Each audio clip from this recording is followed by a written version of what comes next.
उससे संतुष्ट है और इस जो रिसोर्स कंजर्वेशन टेक्नोलॉजी के द्वारा जो SRI विधि है, इससे भी किसान बहुत अधिक संतुष्ट है। धन्यवाद।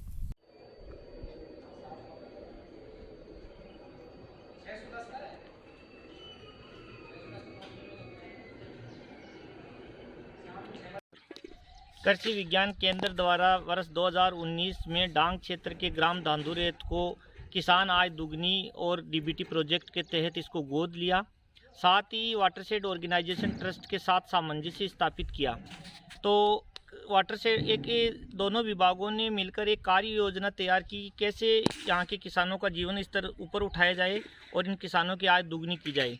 इसके तहत वाटरशेड ऑर्गेनाइजेशन ट्रस्ट ने अपनी कार्य योजना के अनुसार वहाँ 5 चेक डैम बनाए, जिससे बहता हुआ पानी रुका और सिंचाई पानी की उपलब्धता बढ़ी। साथ ही कृषि विज्ञान केंद्र द्वारा वहाँ उन्नत फसल प्रबंधन और उन्नत तकनीकी के साथ विभिन्न फसलों के उन्नत किस्मों के प्रदर्शन लगाए गए और किसानों को उन्नत किस्मों के बीज उपलब्ध करवाए गए, जिससे वहाँ गेहूँ, सरसों, तिल, बाजरा आदि की उत्पादकता बढ़ी।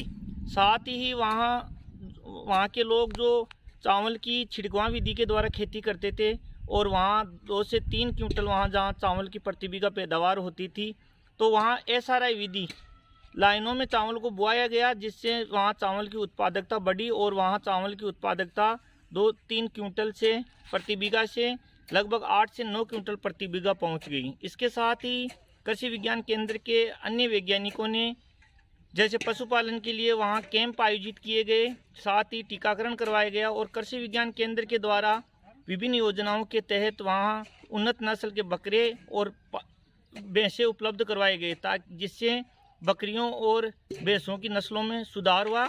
साथ ही कृषि विज्ञान केंद्र के द्वारा प्रशिक्षणों के माध्यम से द्वारा वहाँ के किसानों को जागरूक किया गया।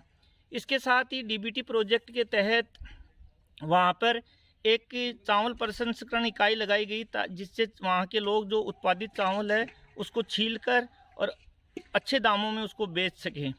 इस प्रकार हमने वहाँ पाया कि वहाँ जो कृषि क्षेत्र था वो लगभग 137 हेक्टेयर था, जो पानी की उपलब्धता के कारण कृषि क्षेत्र 201 हेक्टेयर बढ़ गया। साथ ही सिंचित क्षेत्र जो 11.5 हेक्टेयर था वो लगभग 103 हेक्टेयर तक पहुँच गया। इस प्रकार। और सर आपका नाम? मैं डॉक्टर शंकरलाल कसवा, विषय विशेषज्ञ सस्य, कृषि विज्ञान केंद्र हिंडौन करौली।